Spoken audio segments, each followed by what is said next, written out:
শঙ্কর রায়। মশাই, দেশান্তরী করলে আমায় কেশনগরের মশাই। কেশনগরের মশার সাথে তুলনা কার চালাই? বাঘের গায়ে বসলে মশা বাঘ বলে সে পালাই।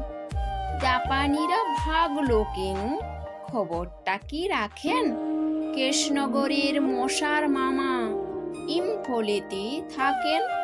পলাশির সেই লড়াই যদি কেশনগরে ঘটত, কেশনগরের মশার ঠেলায় ক্লাইভ সেদিন হটত।